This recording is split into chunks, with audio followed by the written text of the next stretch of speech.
Rocky, kita lanjutkan lagi. Kita terus ini menjelang edisi akhir masa jabatannya Pak Jokowi. Kalau kemudian ini secara normalnya kan akan berakhir pada bulan Oktober ya. Kita tahu yang tidak normal karena situasinya, saya kira bukan kita mau lebih-lebihkan. Situasinya sangat mungkin akan terjadi situasi yang tidak normal kalau melihat perkembangan yang terakhir akhir ini, Bung Rocky. Iya, dan kelihatannya ada upaya untuk mempahlawankan Pak Jokowi. Ya, Dan ya. kita mesti ingat bahwa di dalam sejarah yang harus diingat adalah kepengecutan, yang harus diingat adalah pengkhianatan, bukan kepahlawanan. Jadi, supaya kita belajar bahwa seseorang yang sedang diagung-agungkan, begitu dibongkar di bawah karpetnya, itu adalah tumpukan kotoran. Jadi kita mau fair bahwa analisis politik harus diucapkan bukan sekedar berdasarkan fakta kuantitatif, tapi kondisi kualitatif dari bangsa yang dia tinggal. Yes. Dan itu yang memungkinkan kita fair. Kita mau katakan bahwa apakah Jokowi Bapak infrastruktur? Tidak. Bapak infrastruktur itu Pak Harto. Itu jelas. Capaian dia itu dicatat di dunia internasional. Bahkan banyak disertasi ditulis untuk memperlihatkan bagaimana Pak Harto itu memulai yang disebut sebagai kebutuhan dasar, public policy, infrastruktur segala macam, sanitasi, itu menyebabkan Indonesia bisa bertumbuh lebih baik. Kan itu intinya kan, namanya basic needs ekonomi itu. Orang luar negeri justru belajar dari keberhasilan Orde Baru untuk memulai program-program basic needs. Nah di Jokowi yang mau dipamerkan infrastruktur, yang padahal sebetulnya itu ada bisnis semua tuh, bukan kebijakan negara.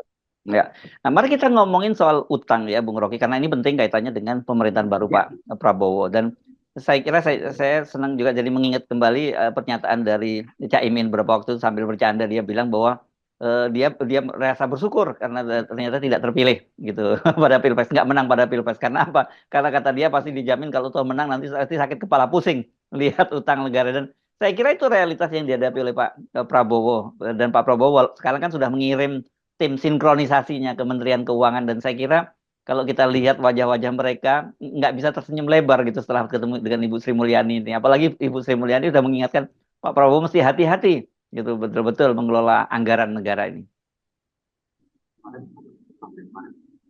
Itu penanda pertama bahwa data-data kita itu bisa dimanipulasi. Dan kalau diingatkan bahwa Prabowo harus cari tambahan 800 triliun utang baru itu untuk memungkinkan ekonomi punya ruang fiskal yang cukup memulai kabinetnya. Pertanyaannya dari mana uangnya itu? Yang punya uang sekarang adalah Amerika itu pasti, itu bukan Cina itu atau negara-negara yang petrodolar yang sebetulnya menolak untuk investasi Indonesia. Jadi sekali lagi kemungkinan kita untuk terjebak di dalam lubang hutang itu besar sekali. Nah, potensi itu yang memungkinkan Prabowo cemas sebetulnya, dan dia belum bisa menemukan apa arahnya itu. Yang kita baca adalah dia akan perlebar defisit anggaran itu untuk membiayai pembangunan. Tetapi itu juga punya problem yang apa namanya, eksternalitis mesti dia tidak. Padahal kebutuhan hari ini justru disebabkan karena pemborosan yang dibuat oleh Jokowi kan. Jadi bolong yang dibuat Jokowi harus ditutup dengan cara yang susah secara fiskal karena ruang fiskalnya sudah terbatas untuk manuver. Ya mungkin satu cara adalah cetak uang tuh. Tapi masalahnya Indonesia tuh, uang Indonesia cuma berlaku sampai Soekarno Hatta. Begitu keluar dari bandara udah nggak ada lakunya uang kita kan. Jadi apalagi kalau itu Prabowo ambil risiko untuk mencetak uang dengan akibat inflasi itu. Jadi ada di dalam jepitan itu memilih antara mengefisienkan anggaran atau membatalkan anggaran-anggaran infrastruktur yang dielu-elukan oleh Jokowi sebagai prestasi. Ya, saya kira ini sebenarnya nggak fair ya ini untuk Pak Prabowo ya, karena dia di awal pemerintahnya dia harus menghadapi problem yang sangat serius seperti sekarang ini soal finansial ini. Dan saya kira nanti begitu hari pertama Pak Prabowo itu duduk di kursi di Istana Presiden sana, saya kira mungkin yang akan pertama dilakukan oleh Pak Prabowo adalah meralat pernyataan sebelumnya yang menyatakan bahwa Pak Jokowi itu adalah salah satu presiden terbaik di Indonesia gitu. Ya, saya kira Prabowo pada akhirnya akan dipaksa untuk mengucapkan. Dan wartawan pasti akan bikin agenda perbandingan antara apa yang jadi prestasi Prabowo selama Jokowi dan apa yang mungkin akan jadi prestasi Prabowo kalau dia tidak bersama Jokowi. Kan kesempatan itu justru kita harus buka kesempatan itu supaya kita bisa perlihatkan secara sadar bahwa apa yang pernah didalilkan oleh Pak Jokowi itu batal karena kesalahan dia. Dan riset itu kan dilakukan terus oleh masyarakat akademisi internasional.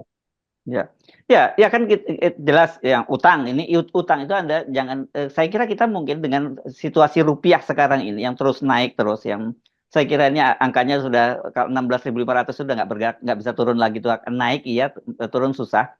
Saya kira angka 800 utang yang harus dibayar 800 triliun itu angka dengan kurs lama Bung Rocky dengan kurs yang baru saya kira jauh lebih gede lagi. Poin-poin semacam ini yang mestinya kita hitung secara masuk akal lah.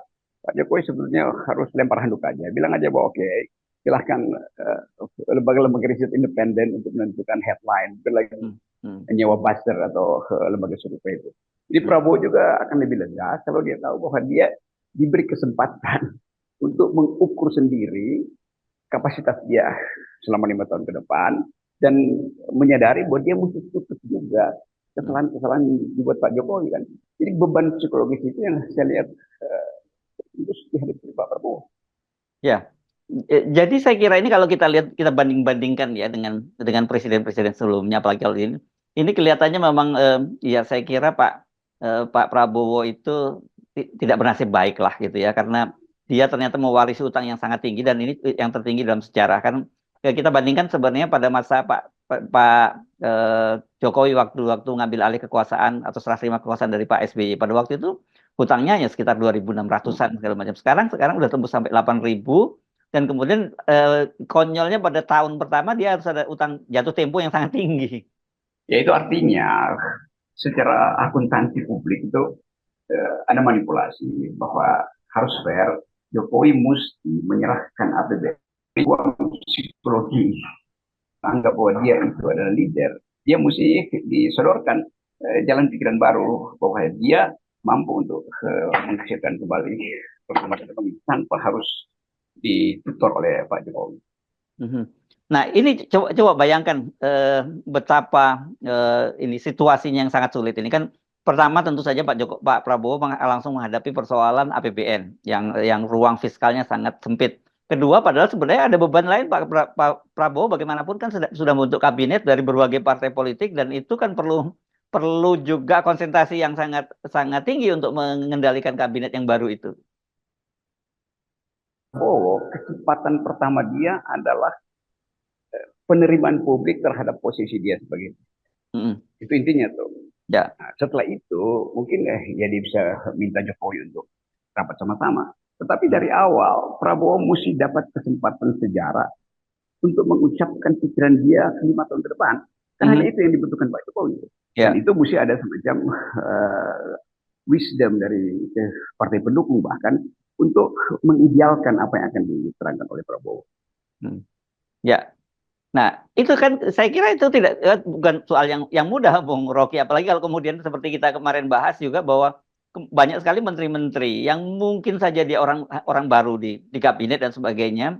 Dan kemudian mereka bisa terkejut ketika mengetahui bahwa anggaran yang tersedia di kementeriannya itu untuk 2025 itu sudah dipotong oleh Ibu Sri Mulyani. Ya itu urusan mereka lah. Pokoknya bagi kita ingin lihat bagaimana Prabowo itu hilang dari bayang-bayang Jokowi itu dulu. Ya, oke. Setelah itu dia lebih lega menerangkan isi kabinet itu. Ya. Ya, saya cuma membayangkan bahwa kemudian awal pertama itu para menteri-menteri itu jumpa persnya nanti mereka akan semua melimpahkan kesalahannya kepada pemerintahnya Jokowi supaya mereka tidak kena ekses baggage-nya dari Jokowi gitu. Itu mesti terjadi dong. Jadi mestinya pers siap-siap aja itu. Jadi Jokowi juga mesti menerima fakta bahwa pada akhirnya dia akan ditulis secara negatif oleh pers. Itu tinggal tunggu waktu aja. Nah, itu pasti akan terjadi. Ya. Nah, oke. Nah, tapi saya kira ini cerita tentang Jokowi masa lalu. Nah, sekarang kita coba fokus kepada Pak Prabowo-nya sendiri. Dalam situasi semacam ini apa yang bisa dilakukan oleh Pak Prabowo? Mungkin 2 minggu ini itu kasakusuk berayun sedikit sambil cari celah dan menghitung potensi faktor-faktor global. Karena tetap Prabowo kan akan diuji juga secara global. Dia masih arahnya ke China atau arahnya ke Amerika. Saya kira tekanan itu yang akan diputuskan Prabowo ke arah mana kiblat kabinet nanti. Tetap minta bantuan Amerika, bantuan China atau kiblatnya pindah ke Amerika itu tergantung juga dari kondisi global politik. Nah, mungkin dalam 2 minggu ini akan ada kepastian arah kabinet Pak Jokowi, arah kabinet Pak Prabowo. Nah, tapi kan itu sebenarnya lagi-lagi persoalannya adalah persoalan anggaran, Bung Rocky. Kan sekarang tentu ada kalkulasi begini. Oke, bagi mereka dekat dengan Cina atau dekat dengan Amerika itu tidak semata-mata soal politik, tapi lebih pada dalam artian siapa yang bisa menyediakan dana yang lebih besar, siapa yang bisa menyediakan utangan yang lebih besar gitu. Karena itu kebutuhan Indonesia sesungguhnya. Nah, kalau soal itu saya bisa ucapkan bahwa Prabowo menyadari bahwa selama orientasi ke Cina itu tekanan terhadap tekanan politiknya karena ada faksi-faksi di dalam kabinet yang mungkin menganggap kabinet baru ya udah Ya. era Cina itu sudah selesai, mestinya pindah pada era baru karena kemungkinan juga itu Donald Trump menang kembali di dalam politik Amerika dan itu akan menentukan arah orientasi politik. Yes, oke. Jadi saya kira ini memang betul-betul dalam situasi sekarang ini karena urusannya adalah urusan APBN, urusan fiskal, dan itu saya kira tidak bisa diselesaikan di dalam negeri ya. Urusannya itu dengan urusan negara-negara dengan negara-negara dan juga lembaga-lembaga pendonor itu saya kira ya. Pada akhirnya itu tuh kesimpulan kita adalah negara donor akan mendikte kembali Indonesia. Demikian juga politik internasional akan mengarahkan Indonesia dan kabinet harus dibaca di dalam komposisi baru politik dunia dalam soal ketegangan di Timur Tengah hari. Yes, dan pemilu di Amerika bulan November. Dan itu kemudian akan menentukan bagaimana kebijakan domestik dari Pak Prabowo. Betul. Jadi variabel itu yang jadi kuat sebetulnya daripada cawe-cawe di kalangan partai-partai pendukung. Ya, makanya saya semua bayangkan Pak Prabowo mungkin tidak akan lagi punya waktu untuk ngurusi pilkada gitu ya. Karena ngurusi internal. Ya, itu saya kira cukup. Prabowo pasti akan fokus pada kabinet dan pada defisit anggaran. Lalu orientasi politik luar negeri Indonesia pasti akan ditagihkan pada Prabowo oleh dunia. Yes. Oke. Baik, Bung Rocky. Saya kira cukup menarik nanti untuk mengamati awal-awal pemerintahan Pak Prabowo.